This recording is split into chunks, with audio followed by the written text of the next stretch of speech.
오늘은 우리가 마가복음 69번째 시간으로 하나님의 나라를 기다리는 자라는 제목으로 같이 말씀을 나누도록 하겠습니다. 오늘 본문에 예수님께서 운명하시고 그 자리에 예수님이 운명하시던 그 자리에 있었던 사람들이 있습니다. 첫 번째는 예수님 곁에 섰던 로마 백부장입니다. 이 사람은 예수님께서 십자가에서 운명하시는 그 모습을 보고 이렇게 고백을 해요. 오늘 본문에 보면 이 사람은 진실로 하나님의 아들이었도다 하고 고백합니다. 누가복음을 보면 백부장이 그 된 일을 보고 예수께 하나님께 영광을 돌려 이르되 이 사람은 정녕 의인이었도다 라고 고백을 해요. 이 백부장은 예수님 곁에서 3시간 동안 흑암이 되는 모습도 보았고 예수님이 하시는 말씀도 다 들었고 강도들과 대화하시는 이야기도 들었을 것이고 그 모든 것을 다 지켜봤을 거예요. 그리고 마태복음 27장을 보면 지진과 그 된 일을 보고 심히 두려워하여 가로되 이는 진실로 하나님의 아들이었도다 라고 이 백부장이 고백하는 것을 기록하고 있는 것을 봅니다. 이 백부장은 하나님을 믿지 않는 사람 그리고 예수님을 믿지 않는 이방인이었어요. 그런데도 불구하고 예수님이 십자가에 죽으시는 모습을 보면서 이런 고백을 하게 돼요. 그리고 둘째로 41절에 나오는 여인들입니다. 예수님께서 갈릴리에 계실 때에 따르던 그리고 섬기던 여인들 그리고 예루살렘에서 올라온 여자들도 많이 있더라 그랬어요. 우리 누가복음 8장 3절을 한번 보겠습니다. 마가복음 다음에 바로 뒤에 누가복음 8장 3절입니다.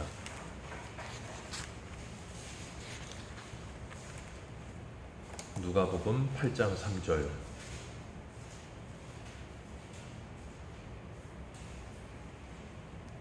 같이 함께 읽겠습니다. 시작. 헤롯의 청지기 구사의 아내 요한나와 수산나와 다른 여자 여러 함께하여 자기들의 소유로 그들을 섬기더라. 아멘. 예수님께서 사역하시던 중에 예수님을 따르던 12제자들 그리고 그 주변의 사람들도 있었을 것인데 이 여인들이 자기들의 소유를 가지고 예수님을 섬겼다라고 이야기하고 있어요. 그리고 예수님의 제자들을 섬긴 거죠. 그리고 이 여인들은 예수님께서 십자가를 지시고 골고다에 올라가실 때도 그 뒤를 따르던 여인들이었고 예수님께서 십자가에 달려서 운명하실 때까지 그 자리에서 그 모든 것을 지켜보던 여인들이었어요. 예수님 곁에 늘 있던 12제자는 다 어디로 가고 이 여인들만 있습니다. 내가 주와 함께 죽을지언정 주를 부인하지 않겠습니다. 여기 있는 모든 사람이 다 주를 버린다 해도 나는 버리지 않습니다 하고 큰 소리치던 베드로 그리고 그 베드로와 함께 모든 제자도 이와 같이 말하니라 하던 그 제자들은 어디로 간지 다 도망가고 없습니다. 그런데 예수님 곁에는 이 여인들이 함께하고 있어요. 제자들에 비하면 힘없고 당시대로라면 연약한 여인들이 예수님의 옆을 지키고 있어요. 우리나라 사람들이 흔히 그런 말을 하죠. 어머니는 위대하다고. 연약하고 참 왜소한 어머니들이 자녀들을 사랑하는 그 자녀 사랑의 힘은 위대하죠. 그래서 때로는 어떤 긴박한 사고 현장이 일어나거나 어떤 어려움이 일어나면 어머니들이 초인적인 힘을 발휘할 때가 있어요. 그런 걸 보면서 어머니는 위대하다 뭐 그렇게 표현을 하기도 하는데 그런 것처럼 왜 그런 표현이 나오는가 하면 사랑의 힘이기 때문에 그렇거든요. 성도가 하나님의 사랑을 받고 하나님을 사랑하게 되면 성도 안에 그런 힘이 생겨나는 겁니다. 어떤 힘이냐면 하나님의 사랑의 힘이에요. 그래서 성도는 외유내강하는 사람들이에요. 겉으로 볼 때는 연약해 보이고 겉으로 볼 때는 볼품없어 보이는 여인들과 같은데 그 예수님께서 십자가에 죽으시는 그 자리에까지 함께 할 수 있는 사람들. 그러니 세상 사람들이 볼 때는 크게 두각이 드러나지 않는 것 같아도 주님을 위해서라면 이름도 빛도 없이 어느 곳에서든 하나님의 나라를 위해 힘쓸 수 있는 사람들. 그게 바로 사랑의 힘이죠. 이 여인들은 자신의 소유로 제자들을 그리고 예수님을 섬겼다 그랬어요. 그리고 오늘 보면 41절을 보면 예수께서 갈릴리에 계실 때에 따르며 섬기던 자들이라 그렇게 이야기하고 있습니다. 갈릴리에서 예수님 사역하셨다는 건 예수님이 사역 초기예요. 그러니 예수님 공생의 사역 초기부터 예수님이 예수님께서 이 땅에서 사역을 마치는 순간까지 이 여인들은 계속해서 예수님을 따랐고 섬기던 사람들이에요. 예수님의 덕을 보려고 썩은 양식을 위해서 따르던 사람들이 아니고 주님을 섬기던 사람들입니다. 예수님께서도 말씀하셨어요. 인자가 온 것은 섬김을 받으려 하지 않고 섬기러 왔다라고 말씀하세요. 이 여인들이 바로 그 주님의 마음을 가진 사람들이죠. 그리고 사도 바울은 로마서에 분명히 이야기해요. 나는 그 사랑의 빚진 자라. 우리들도 그런 빚을 진 자로서 이 여인들과 같은 마음을 품고 섬기는 자리에 있는 복된 하나님의 사람들 되시기를 축복합니다. 그리고 또 한 사람, 오늘 본문의 42절에 나오는데, 안식일이 이제 안식일 전날이 준비일이 되어서 이제 예수님의 시체를 내려야 돼요. 그런 상태에서 43절에 아리마대 사람 요셉이 와서 당돌이 빌라도에게 들어가 예수의 시체를 달라고 합니다. 예수님이 십자가에 돌아가시는 모습을 지켜보던 백부장, 그리고 수많은 예수님을 따르며 섬기던 여인들, 그리고 그 옆에 아리마대 사람 요셉도 있었다는 거예요.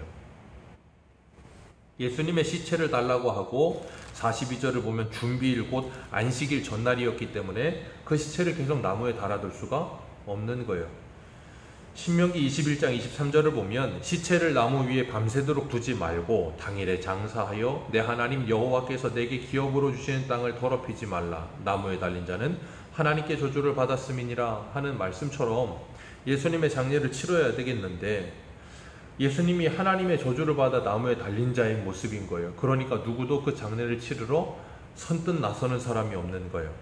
예수님을 3년 반 따라다니던 제자들도 그 장례를 치르기 위해 나서는 사람이 하나도 없고, 예수님의 친족들, 가족들도 예수님을 장례 치르겠다고 나서는 사람이 없어요. 어느 누구도 거기에서 나서지 않는데 43절에 아리마대 사람 요셉이 예수님의 장례를 치르겠다고 선뜻 나서는 겁니다. 그 사람은 오늘 본문에 보면 존경받는 공회원이라 그랬습니다. 마태복음 27장 57절을 보면 부자 요셉이라고 표현도 했어요. 부자였고 존경받는 공회원이었어요. 그러니까 돈과 명성을 다 가지고 있는 사람.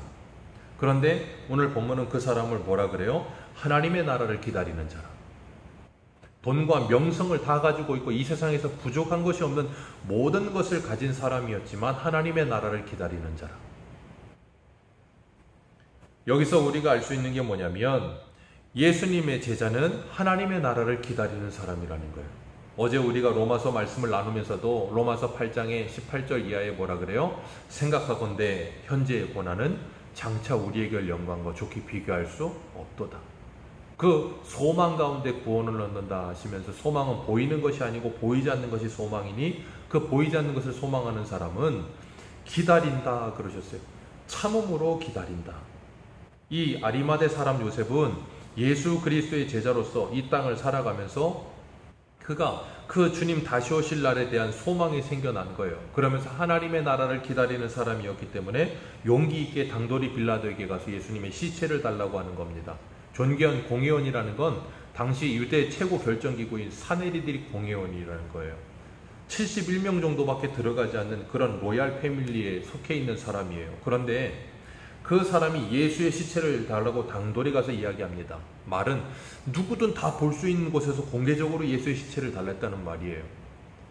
그 당시에는 예수를 믿는다고 하면 그 공회에서 출회를 당하는 시대였어요. 그리고 사람들이 예수를 믿으면 유대 사회에서 아예 쫓겨나는 시대였습니다. 그렇기 때문에 누구도 예수를 믿는다고 드러내지를 못해요. 요한복음 12장을 보면 42절에 관원 중에도 저를 믿는 자가 많되 바리새인들을 인하여 드러나게 말하지 못하니 이는 추례를 당할까 두려워함이라. 저희는 사람의 영광을 하나님의 영광보다 더 사랑하였더라.